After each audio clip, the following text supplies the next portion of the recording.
10 grand a car. So here we go. Good morning.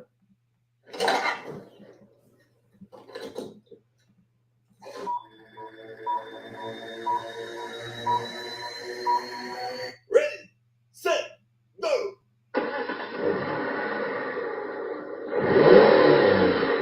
Coming to you live, it's the Auto Hub Show with Ian and Jeff. Here we go. Who said you can't teach an old dog new tricks? Hi, I'm Kayla Rubenstein, the founder and CEO of a company called Retail Resilient, social selling for the car industry. And we help auto dealers, auto agencies, and vendors in the auto industry sell more cars, service more cars, and make more money using our social selling strategy. That includes TikTok, Instagram, Facebook, LinkedIn, and anything else you can think of. So if you're looking to invest thousands and make millions, we're definitely the social selling company for you. Like I said, who said you can't teach an old dog new tricks?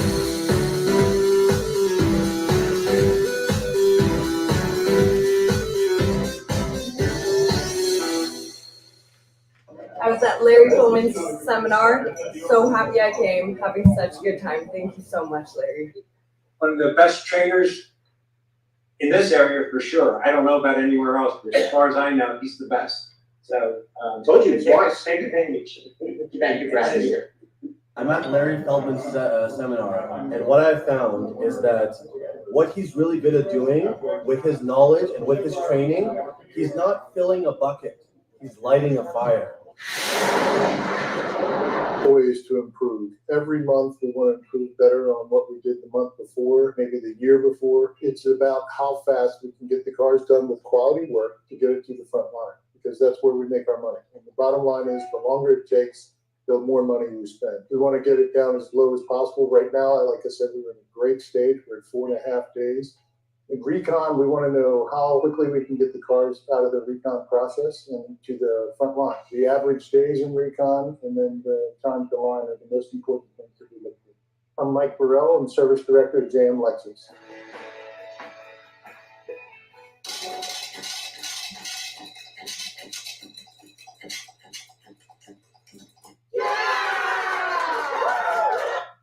And good morning and welcome.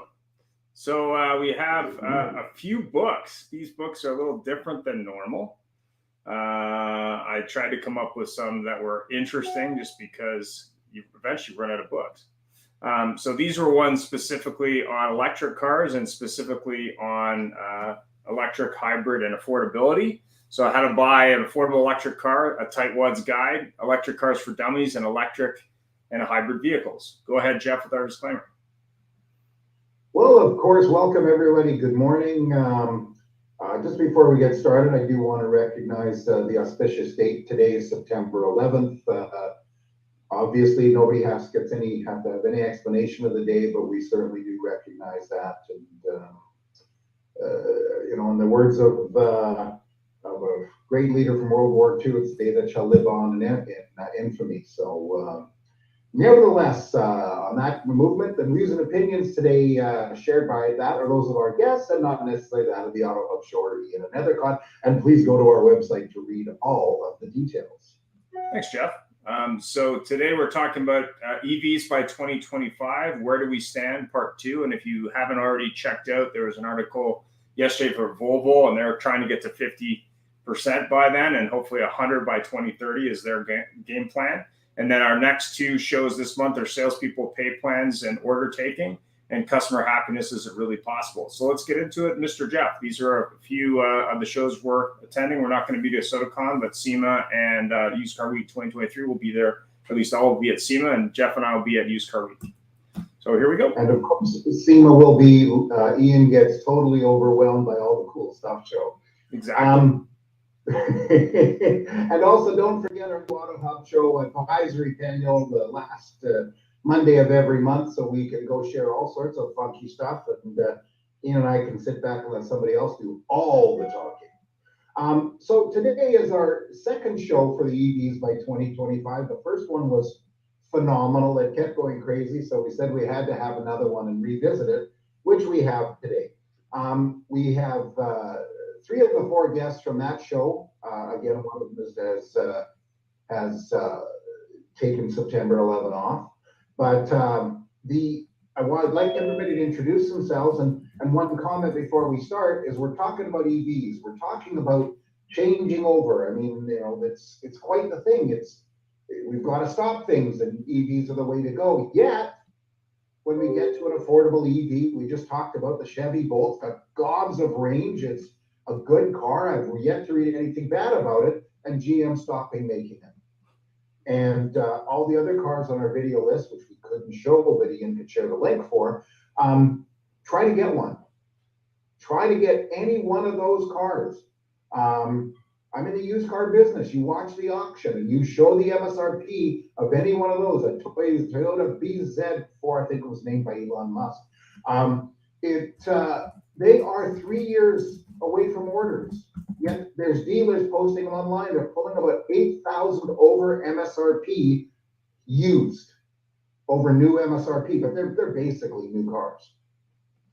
Anyway, moving right along, guest, as asked, please introduce yourself and answer this first question. Our friend, Mr. X, and his people at Tesla are slashing prices and pissing off a lot of people that paid a lot of money for Teslas. How does this affect other manufacturers and the various government mandates of 2025 and 2030? And first of all, we'll go in order of who tuned in. First was our friend Matthew Groden, the auto man of Google, well, Google Canada anyway. Matthew, please introduce yourself and answer that question, please. Thanks. Hi, everyone. Yeah, so I'm Matthew Grouden. Everyone calls me Groudy at work. And I work at Google Canada, and I answer a wide array of questions on a regular basis. I mean, I think you answered part of the question already. Obviously, there's frustration if you just bought, and this is, anytime you buy something and somebody drops the price, unlike a television where you might be able to go back to Best Buy and get a discount on that TV. I think there's a lot of frustrated Tesla owners who bought at much higher prices, many months ago. But the net result of what I think is happening is they're selling more cars, right? So they're able to sell more cars because they're dropping the prices. They're putting that price, squarely into the range of various incentives, especially in the US, so that they can be eligible for those incentives, take advantage of more incentives and sell more vehicles. And I think it's shots fired across the bow of the other OEMs that they are, they were not expecting Tesla to drop prices at this point in time and throughout the course of this year. And I think that it demonstrates that Tesla currently has a lot of margin flexibility, that they're still making a lot of money per vehicle for a wide array of reasons. And this is them flexing their muscle, either because they can or because they're trying to crack the nut. You even heard Elon mention earlier earlier this year in one of his earnings calls that they may even start advertising, which is interesting because they've not spent any media dollars in advertising. They do a lot of other events. They do a lot of earned media. They do a lot of PR. They have not, they've never really had a television commercial or run ads in other platforms. So I think it's just as they get to this particular point of scale, they need to do more to get those vehicles into people's hands, and dropping the price is one of those levers, as we're all kind of well aware. Also on the book front, the Elon Musk biography comes out tomorrow. The Walter Isaacson book comes out tomorrow. I got a pre-order myself, arriving I think tomorrow. So that should be an interesting read. There's been lots of leaks of what's been said in that book that look pretty fascinating. So. Perfect, thank you. So Joe made a comment. At first I thought it was a joke, but I think you meant Elon, but he put Elmo, so I thought Tickle Me Elmo was pretty good there. But thank you for those comments. It's very true, if you take a look, some of the OEMs have gone to EV vehicles, specifically Ford. They now have days supply on their lots of EVs, so you're going to expect those prices to start getting slashed. And the amazing thing about Tesla, which everybody said many, many times, is their newest car, forget the update, is 5 years old. And they're still selling like hotcakes. So anyways, our next guest is Ed I don't know, hopefully you got it right. Bernardin, you tell me, Ed. Bernardin, thank you. Ed, please introduce yourselves, tell us what you do, and please answer this question, what slashing prices and everything else. So I'm Ed Bernardin. I'm the VP for Motorsports and Racing Strategy at Siemens, and get involved a lot in bringing technology, sustainable technology, EV technology into racing. And there's a lot of big changes happening there. So that's where I spend most of my time, both on the technology and also the partnership side. When it comes to our friend Elon, I think Matthew sort of hit on all the big points there. If I owned a car right now, if I owned one of his cars and I was trying to sell a used one, I'd be pretty mad. I'd be pretty mad if I missed out on this big discount. But I think his competitors, like you said, they're surprised, and hey, they've got the power. They have the margin on what they're doing right now that they can play that card. And I think you go back to the basics of economics, supply and demand.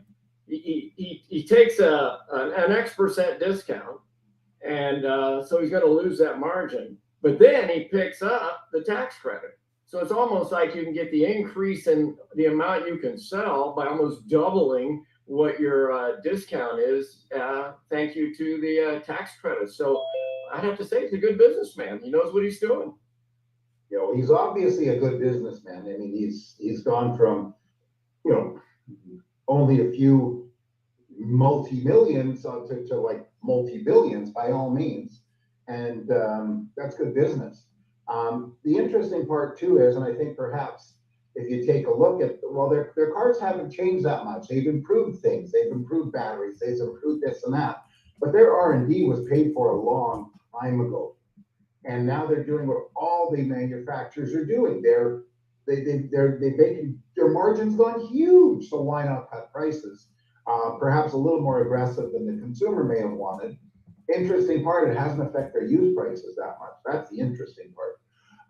And of course, our last guest who was just logged in, who let me know, is the person who I want to be like most when I grow up, because she lives an amazing life, if you ask me, is our good friend Pratina Gentile from Globe and Mail and Post and all that other stuff, who gets to drive absolutely everything. She's got Stephen Winkleman on speed dial from Lamborghini. I'm sure she has Elon Musk on there. She knows everybody everywhere. So Patrina, the question is please introduce yourself to build on that one. And the question is that Tesla's slashing prices, and they pissed off a lot of people that have just bought cars, a year ago or whatever, and getting other people, I guess. How does this affect the other manufacturers and then the government mandates of 2025, 2030? Oh, you got lost there. It's true. Elon Musk has slashed prices, like 5 or 6 times in the last year. It's crazy. The prices have really come down. And you're seeing some manufacturers react. You're seeing drops in prices of other vehicles. The F-150 Lightning has dropped in price. I think it's going to have an impact on other manufacturers, really looking at what the prices are, especially when you look at different parts of the provinces and territories across Canada, where some people really take advantage of different rebates, which certainly helps bring down the price, especially if you're living in Quebec and BC. Ontario, not so much. Of course, we don't have any provincial rebates, unfortunately. So it is going to have an impact. And I think people that own Teslas are pissed off by the move. Like you say, they paid a lot of money for their vehicles, and when you see those prices come down, it's infuriating. So I think he has a lot of people that are kind of turning their back on him and complaining about many other things as well. I'd actually like to ask your input on this, because you weren't there for the initial video where Ian did the top 10 most affordable EVs. And you're probably more connected than any of us. Other than just cost of building them, why in heck would GM drop the Bolt? Mm-hmm. Yeah, well, it does have the last generation batteries, and those last generation batteries, for me, when I look at them, I wouldn't recommend that car because of those last generation batteries. You know, there were a lot of fires associated with them, a lot of problems associated with them, and they've moved to their new Ultium package. So that is a better battery pack. It can go longer distances. It has the flexibility, so they can put those batteries in a number of vehicles right across the board. So they can put them in Cadillacs, they can put them in, you know, the GMC Hummer, they can put them in Chevy vehicles as well. So it makes sense for them from, you know, a business perspective, because they can bring more cars to market faster. And as you know, GM is really ambitious. They want to bring out 30 new EVs by 2025. So that's part of the game plan. But, you know, that was a very affordable vehicle compared to what we're seeing now. Most EVs, especially, you know, pure battery electric vehicles, they're, you know, 45,000 and up. And they're not exactly the most luxurious vehicles too at that price point, because at that price point, you know, you think, oh, I want to have some of the nice bells and whistles, you know, the heated steering wheel and heated front seats. Well, a lot of them don't have that. It's pretty bare bones and basic. And those interiors are changing too, with, you know, a lot of recycled materials inside as well. You won't find those leather seats. I just saw the 2025 Volvo EX30. They came into Canada last week, and this is Volvo's fourth electric vehicle. And, you know, starting price is around 54,000, so it still qualifies for rebates, but the range is only about 440 kilometers. And that's without, you know, the radio on and driving high speeds and the air conditioning on and all that stuff. So it's pretty bare bones, very minimalistic inside. Again, recycled materials made of cork bottles from the wine industry inside. So very environmental, but, you know, consumers are used to something that is a bit more luxurious, which if you're paying 55 or above for a vehicle, you want a little bit more luxury in it than in what some of these EVs are offering. By the way, my favorite term is vegan leather. Oh, I love vegan leather. You know, that goes right up there with Impossible Burger. That's right. Thank you so much, Ian. What about premium vegan leather? Isn't that Oh yeah, that's the new one I hear. well, Lucid's got, actually Lucid, I love it, is sustainable leather, which is very interesting. But getting into a Lucid, you know, for me, getting into a Lucid to me is like heaven. So. Well, there's actually a really good article talking about Volvo that you brought up. You were talking about Volvo. There's an article, I think it was yesterday, about Volvo and their plans between now and 2030. So it was kind of interesting, sort of what they're looking at doing. And I'm not sure what the relationship there between Volvo and Polestar is. I know they're kind of a similar brand, but it's definitely interesting there. So the next question. Oh, go ahead. Sorry. No, I was just saying that, yeah, they're very close connections. Both of those vehicles are made in China, from Geely. So it's again, you know, some people are, you know, reluctant to jump on that bandwagon. They don't want to buy a vehicle that is made in China. So yeah. Yeah, definitely interesting. In Sweden? No, designed in Sweden, made in China. Assembled in China. Chinese for common sense, you're saying. Yeah, that's right. And they're very ambitious, and they're on target. Like Volvo, I think that's my article that you probably saw. They're on target to do 25 or 50% of sales by 2025 to be electric vehicles. They're now in Canada about 34%, and by 2030 they want to be 100% EV sales right across the world. Wow, impressive. Yeah, it might have been your article. I think it was Globe and Mail, so it could be your article. It's possible. I gotta plug it. Yeah, it's worth the read. A good, really good article if you're interested in electric, and more importantly, as we talk about moving towards 100%. I know we were talking about 50% for the show. Anyway, is the growth mandate realistic, and how can we pay for it? So obviously, you just wrote an article on this, so maybe you can speak to this. Do you think that's a realistic mandate for all manufacturers? Do you think Volvo and others will make it there? What do you think? I don't think so. To be honest with you, I don't. You know, it's only a couple of years away. You know, it's an ambitious target, and I know they have to have targets, and they have to, you know, make some ambitious targets like that. So I applaud them for doing that, but I don't think they're going to make that by 2025 or 2030. I think it's going to be a little bit longer. Ernst & Young just released a study this morning on, readiness globally of different countries, and Canada ranked 9th in terms of EV readiness. That includes, getting infrastructure ready. It is better though than the year before. I think the year before it was in 13th place, but, leading the pack, of course, is China, Norway, the US. So definitely ahead of us. But I think we still have a lot to do in terms of the infrastructure across the board. But there are, you have manufacturers coming together. 7 manufacturers across Canada are coming together. Hyundai, Honda, and they're building an EV supercharging network across North America. So, and many manufacturers are also using Tesla's North American charging standards as well when Tesla opened them up. So for GM, that's going to all help them as well and improve. But I think it's still a little ways away. Thanks for that. Ed, what do you think? You're in the racing side, but what do you think about these mandates? Well, I think you have to take a step back and you say, well, do the mandates help people adopt and want to buy electric cars? The mandates are great, but there are things missing, right? Like infrastructure. I mean, that's the thing I would worry about. If I was going to buy an electric car, I would say, hey, can I charge it on that long trip or not? And you can sit back and say, well, I demand by this year or that year that we have X% of sales be electric or hybrid electric, whatever it might be. But then you have to do the other half, which is provide that infrastructure or whatever else people are going to need, the range that these cars are going to need, so that people are comfortable with an electric vehicle like they are with an internal combustion vehicle now. So but in the end, the simple answer is I think they're aggressive. And it too depends if you're talking pure battery electric or hybrid, plug-in, that type of thing. I think it changes when you get away from the pure battery electric a little bit. Then probably you have a much, much better chance of making the mandates. Thanks for that. We did have a question. What would happen from the chat and also from online if there were no government incentives on sales? So I'll ask that one next. But Matthew, what do you think? You're the data guy in auto. What do you think about these incentives? I mean, I think what's the latest number? The latest number is we're cusping over 9% of sales.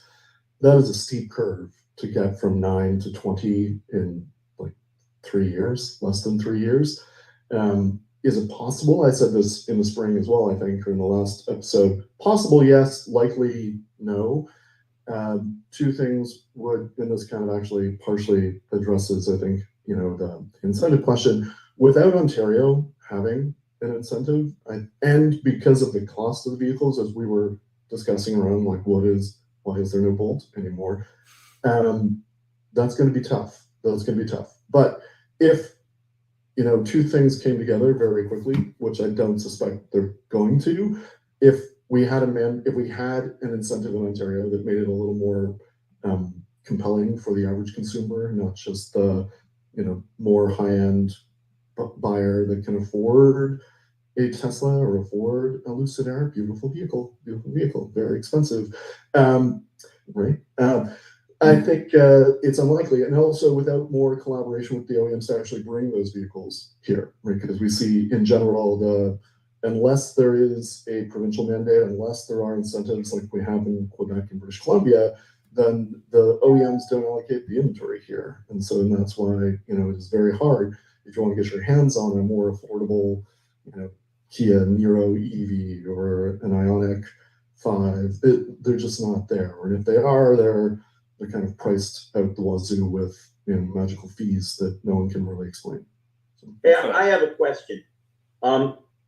It seems to me that a kind of a common sense approach to this might be to also put a little bit focus more on hybrids, which some of the manufacturers appear to have dialed into, and to understand the concept that you can't force a market. It's like telling your kid, right? The best way to get your kids to do something is to tell them not to do it.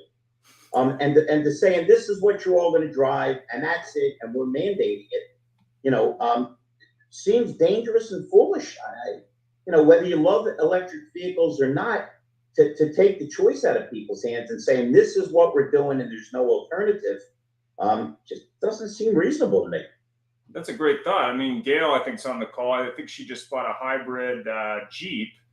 Gail, I mean, was there a reason you bought that over, say, an electric car? If you want to comment. I think she's still here.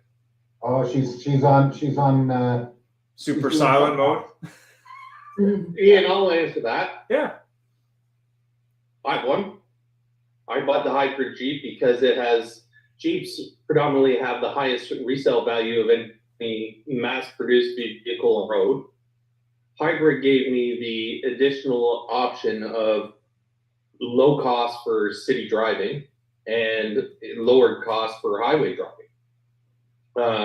As a previous Tesla owner, having 5 of them, I will never drive a Tesla again, just because the brand itself, what they've done to the people who were early adopters. And the last part is, I personally, being in the mining industry as well as the automobile industry, do not see the mandate ever coming close to being achieved, as with the social economic climate with China. The Chinese government controls approximately 85% of the critical mineral industry in the world that are required to build batteries. They can shut it down at any time they wish, and they can keep it in-house into China. They can do anything they want. They control it. I got out of the mining industry because they control the graphite industry, and they would open up their mines when necessary and close them when not. Just to meet our mandates, we have to build approximately 450 graphite mines a year in Canada, the second largest graphite producing nation in the world, and it takes 20 years to get permitting. So how are we going to meet those mandates? We can't. We just can't. It's pie in the sky. It's like saying, you know what, I want to go to Mars. Well, is it Actually, possible that I can do it? Peter, Elon can help you with the Mars thing. And as far as And here's looking for volunteers. That I can get there? Yes. Is it our, probable? No. our boy Joe Biden, the only reason that Trudeau's not. Mary, No. Katrina put me up to it. You know, I would never start any trouble. He said, we're not going to do anything to harm China. Listen, I'm elderly and I'm a musician. So I always like to pull up some obscure fact. There was a great satirist named Tom Lehrer. Some of you may remember him, super popular in the early 60s. And he had a great line in the song called Werner von Braun. He said, once all the Germans were warlike and mean, but that couldn't happen again. We taught them a lesson in 1918, and they've hardly bothered us since then. The fallacy behind all of this is we have resources. We are a huge country, and there's things we could do to produce and make, but instead we're relying on people who like to obliterate us. And that's not up for debate. That's just common sense. So if we had serious adults running our stupid government, sorry, Jeff, maybe somebody'd say, let's take a common sense approach to making things better. Everybody reasonable wants the environment to be better and things to be cheaper, but it just seems like I always quote General Motors in the 80s, ready, fire, aim.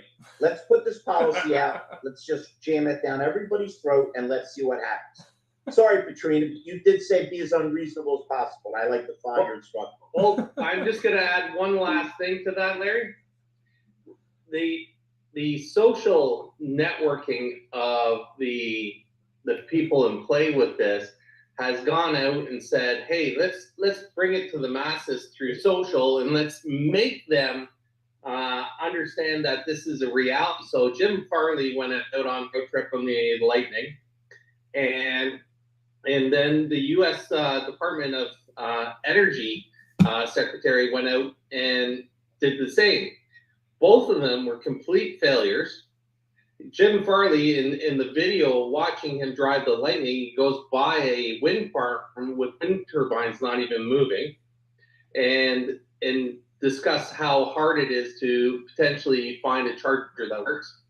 And then with the U.S. Department of Energy secretary, she turns around and has her staffers put gas cars in electric charging stalls so that she can get a spot when she arrives. It's astronomical on the stupidity of these people trying to push this on us.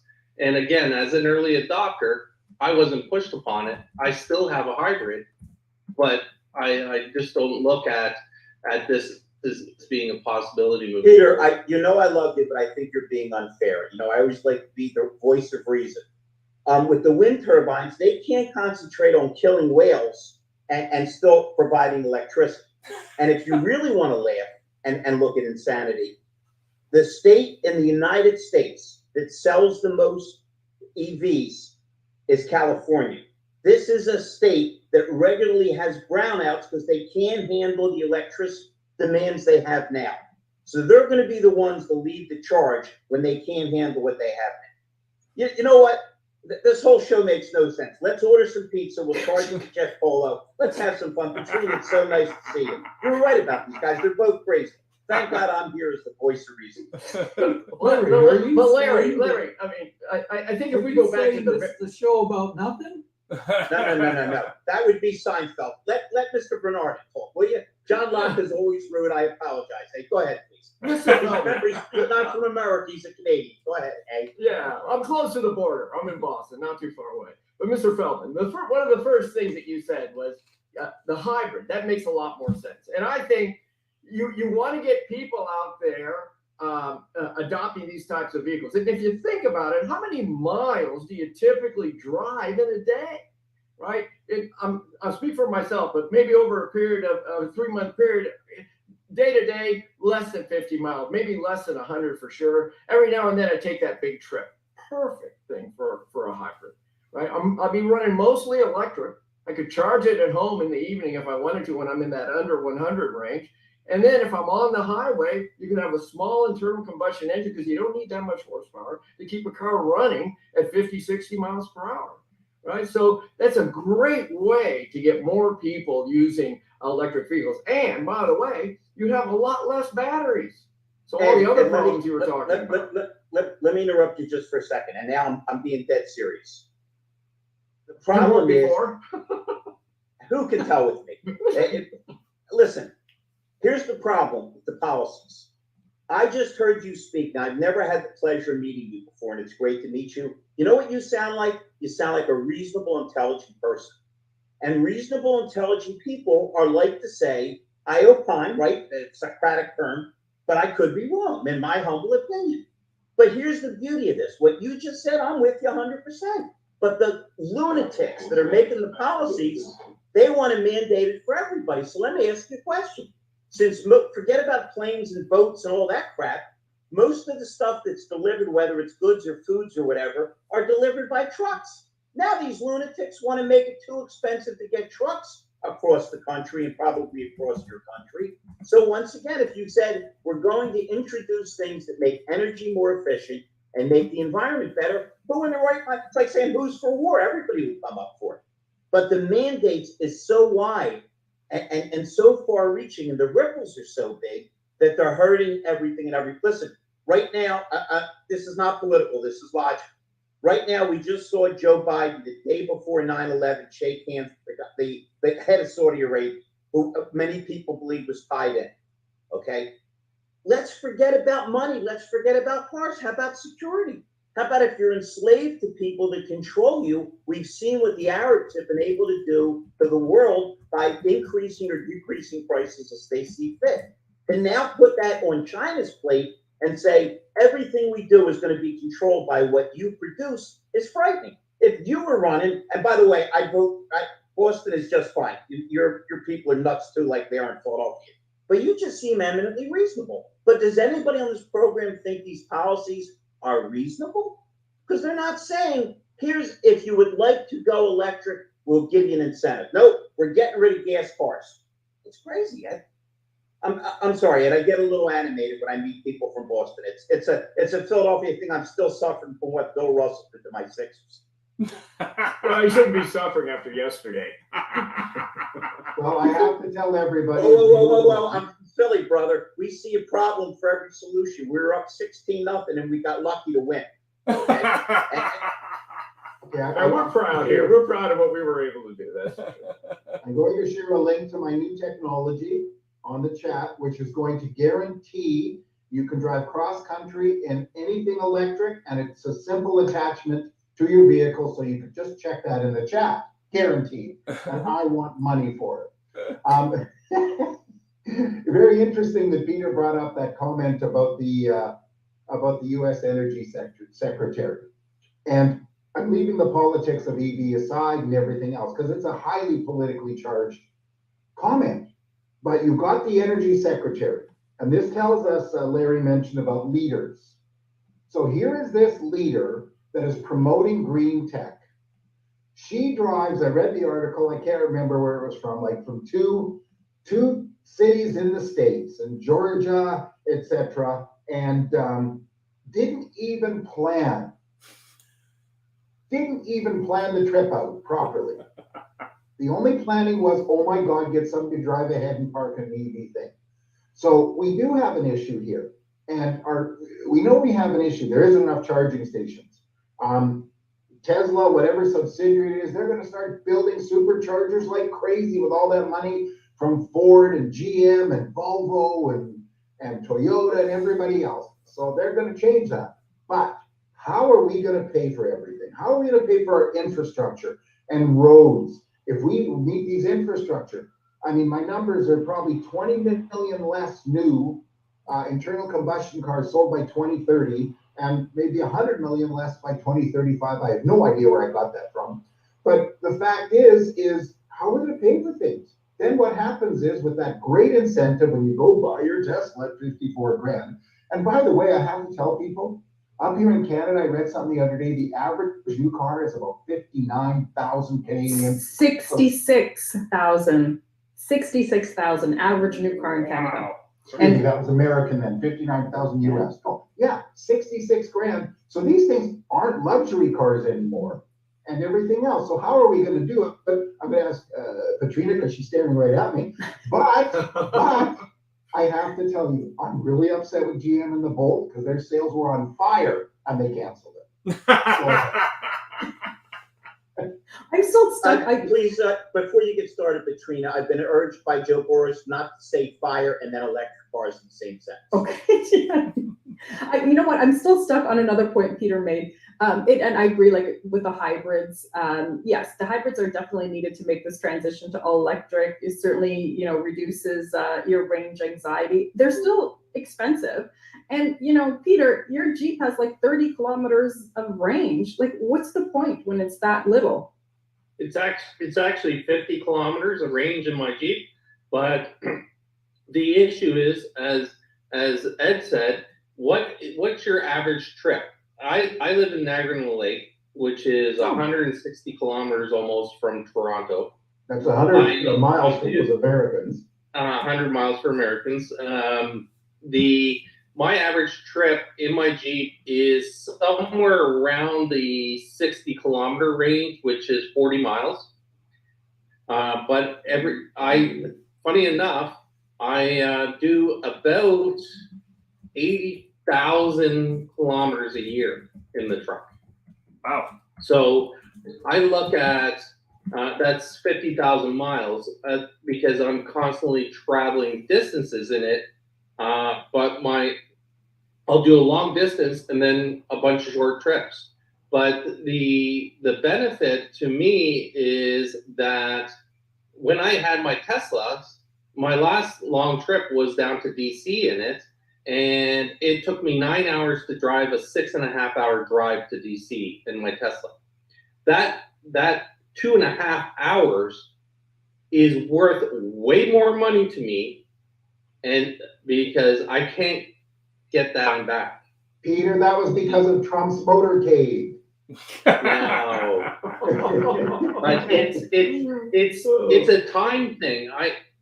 Sure, and if we talk about environmental, I will put that argument up against anybody that EVs are environmentally friendly. They're not. Being in the mining industry, it's not.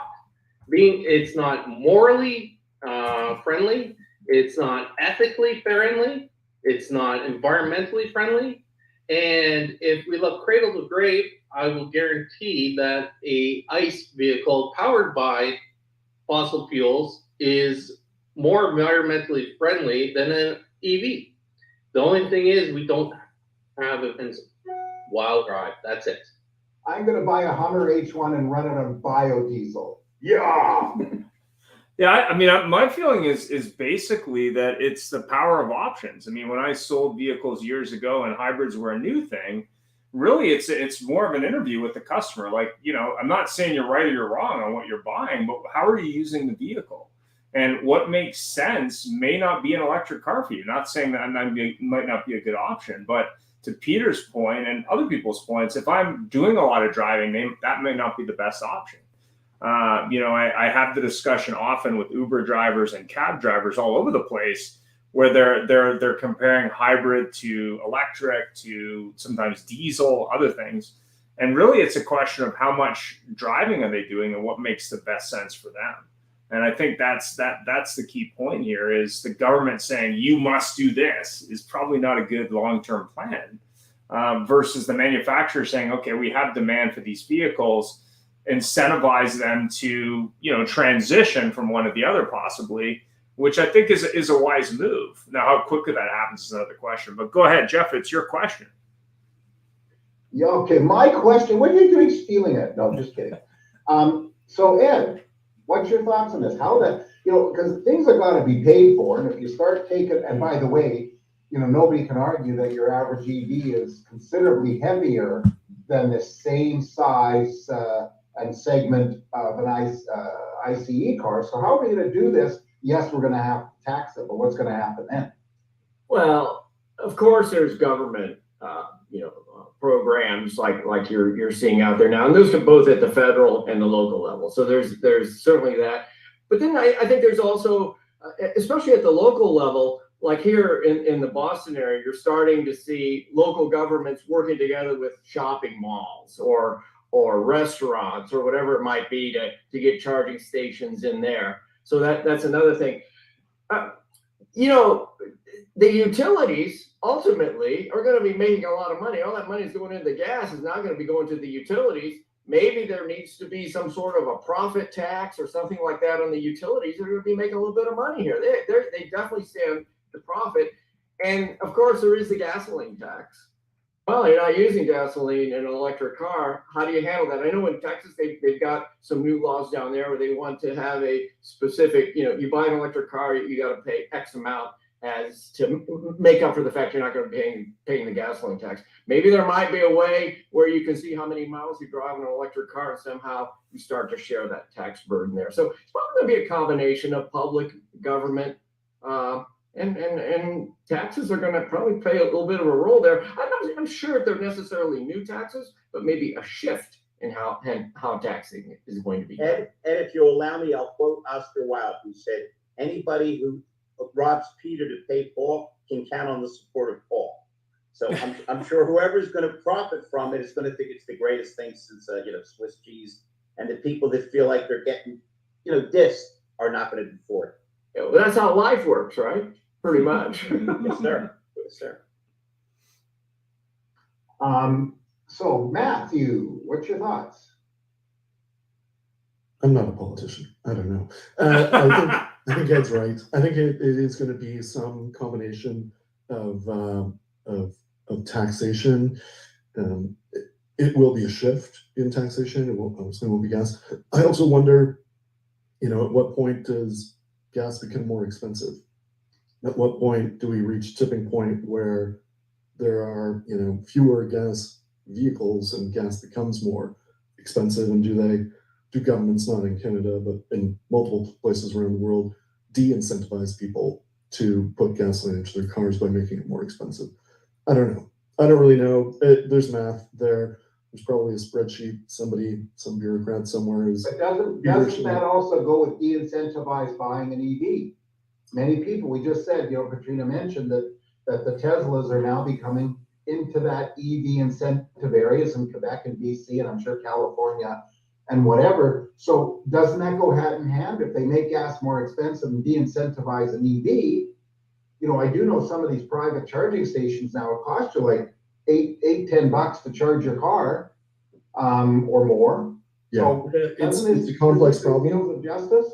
Yeah, it is. I don't have a good answer for you on this one. I think it's there was an article just a little while ago. Katrina, I don't think it was yours, but it was a Globe and Mail that I basically. can't believe that. I know. Shocking. That's prolific, but about how we forget, we don't realize in Canada that we have we like the most gas guzzling vehicles, and we have among the cheapest gas and the freest roads, that we don't pay for tolls.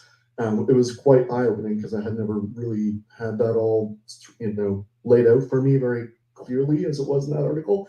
But that anytime that there's a pay for outside of the 407 here in Ontario, if anyone puts a pay for service road in place, eventually the province or the feds buy it and make it a public road. So there's probably ways, we just don't like them here in Canada because we've been accustomed to free roads and cheap gas and big vehicles. So I don't know. Well, No, it's good interesting answer. though, if you look in Europe, and I haven't done it that much, but Katrina probably has, because she's like a world traveler. But you go onto those toll roads and they're magnificent.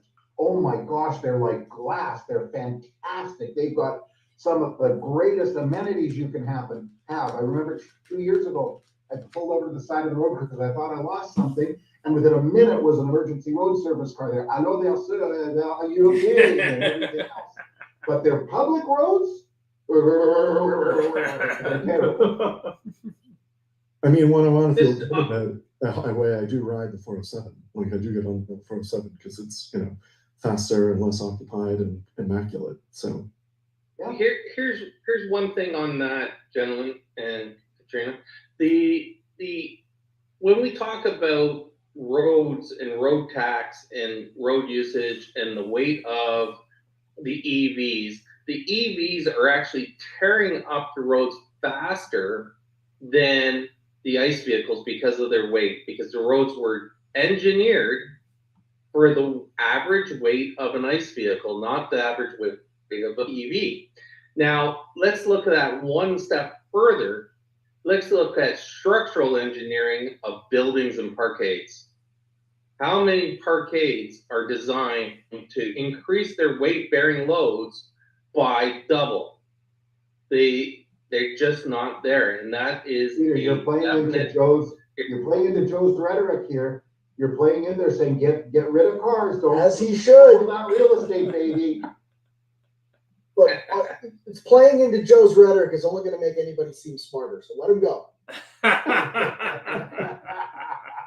So I just want to make sure I understand this. Peter hates Elon Musk. Joe Burrows hates Henry Ford. Am I the only reasonable person on this broadcast? Maybe we all just get along, fellas. And you hate Biden. There's no hate Biden. This is the hate. We're going to rename this show the Auto Hub. Instead of the Auto Hub show, it's going to be the Auto Hate Show. Hold on. I actually. My time here has not been wasted. I can't make things better, but I can make us all worse. Hey, Elon is probably one of the most brilliant people on the planet. I don't hate him. I just hate Teslas. Let's be clear. So we're back to the premise of the show. You have the option to buy a Tesla or not to buy a Tesla. And as long as they come up with things that can improve the environment and improve the economy and make people's lives better long term, it's great. It just is difficult to mandate that and perhaps source all the products out of China, who's an enemy to the world. That's my opinion. I just recommend taking a vacation cruise in the South China Sea now before it becomes militarized. Ian, next question. Yeah, I mean, obviously we're getting to the end of the show, but when you look at sales targets and when you look at incentives and when you look at discounting, which is obviously happening, what's the biggest hurdle other than these three things for these companies to make these targets? Do you think they can really convince every customer to buy an electric car, even with all these things? I mean, what is your thought, Ed?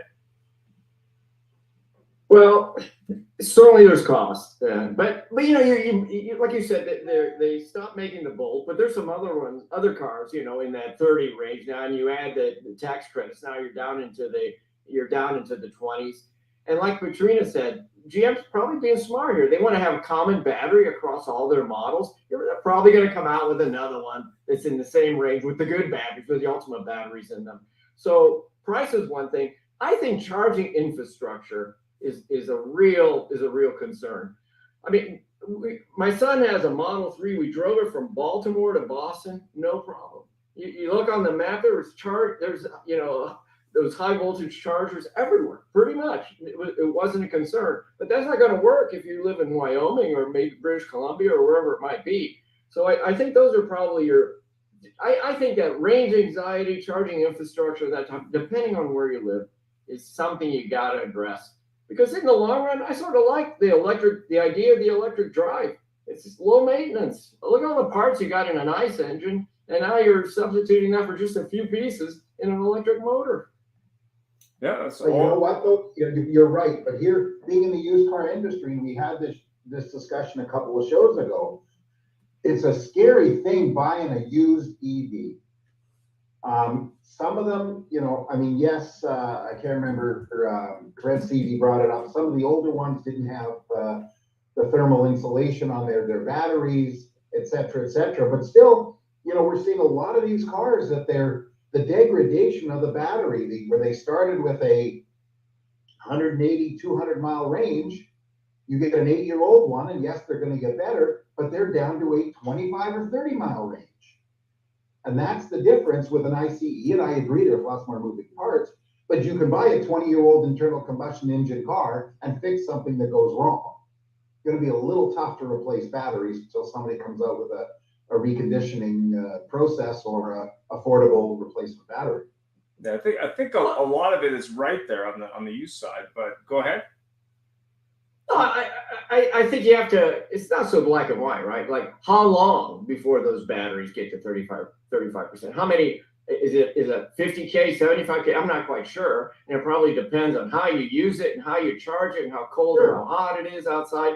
It'd be interesting to look at what are the factors that impact that. And also, I think whenever you get, I've got this thing called an e-foil. It's like a surfboard with an electric motor under it.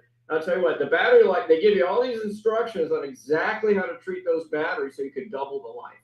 You know, charge it up to this or only down to that, wait 45 minutes before you recharge. So there's all sorts of things that you have to take into account. And is that going to change in 5 years as battery technology changes? But I don't know. I have a question for you, Ed, before we go, because I'm going to forget. I want to know what you're doing to engineer exciting sounds into electric race cars, because I watch Formula E and it doesn't excite me because the sound is better than some of the others. So we've got to do something. So when NASCAR goes electric, it goes by, all that hair stands up in your mind from something. Well, believe it or not, Jeff, they actually have devices that replicate the sound. I've seen that on some of the vehicles. You know, they're worried about that with motorcycles too. And even the Hyundai Ioniq 5, the N version, which is their high performance version, they just brought that out. And so that's their racing version with the DNA in it. And it has speakers inside and speakers outside the vehicle, 3 different sounds that you can choose that actually sounds like, you know, an internal combustion engine. Can you get the sound of an X-Wing fighter? Sure, that's possible. I need to know that. You can definitely get something that sounds like an alien landing craft or something like that. It doesn't sound like that. They're backing up. I do know in the BMW, the iX SUV, I think it is, Hans Zimmer has created something very good inside. And the only thing that's good outside of the Porsches, the Taycans, and the Audi has it too, where it goes by and makes these weird sounds. So yes, we have to have that. I think we did actually have a video on a past show where there was actually, I'm not sure the company, but they're working on this in terms of simulating this. So I think you will see that as an option as this gets bigger for people to customize the sound on the vehicle. So we'll see how that goes, but definitely interesting. Katrina, what do you think? By the way, one special thing that I have to bring up, the other thing that's standing in the way of their success is for the crowd with the big chains and the big things hanging around their neck They've got to create something to go cruising with loud noises to attract members of the opposite sex. because Lambo and all these guys have got that now with the sports setting. Not far from me is a big nightclub district, and these guys drive around on sports setting, go blah, blah, blah, blah, blah, blah, blah, blah, blah. So come on, you know. They are working on that. They're working on it. The They- Revolto will have that, and I'm gonna be driving that in Rome in a couple of weeks. So I'll let you know. And that's a hybrid, that's a first hybrid.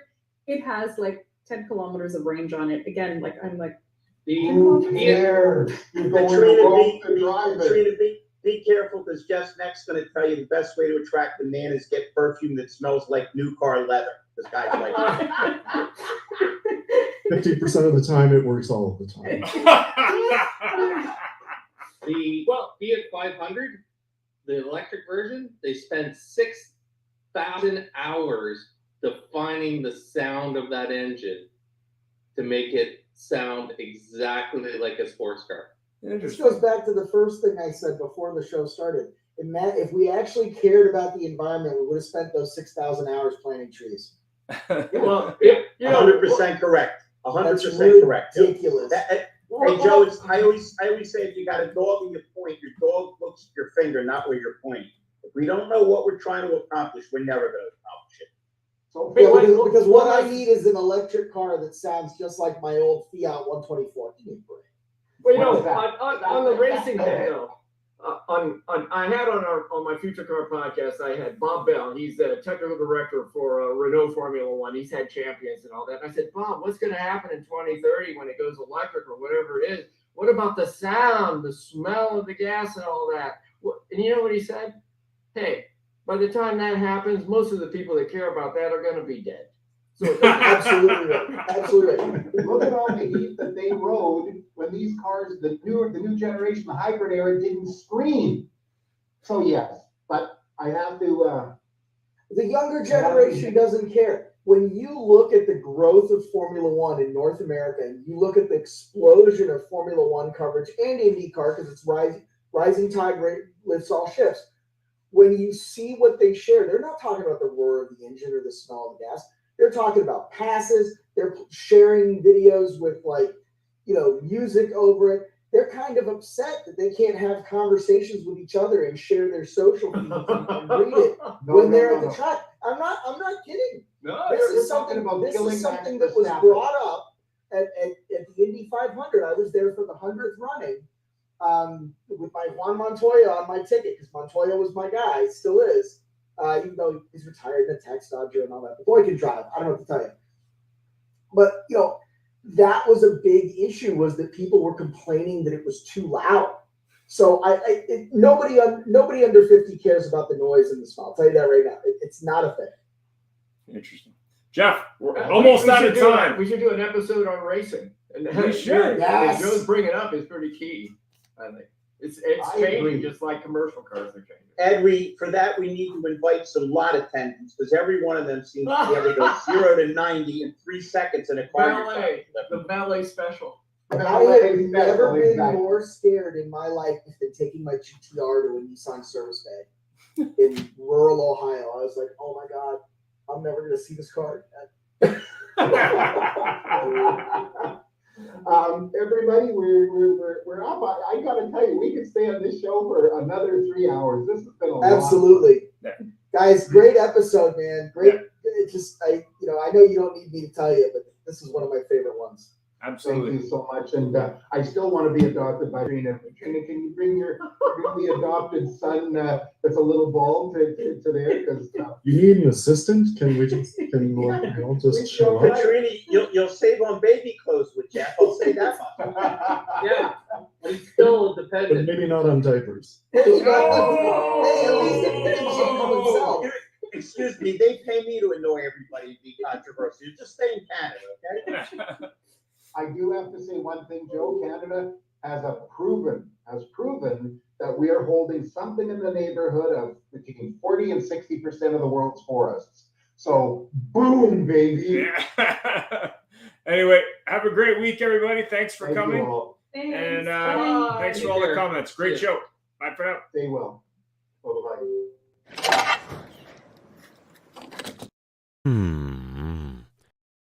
That was fun.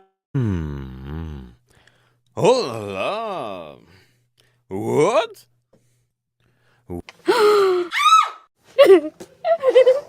Thanks for joining us. It was a great show, and follow us anywhere you would like on your favorite podcast, on Facebook, on LinkedIn, and of course on our YouTube, or subscribe to our own channel.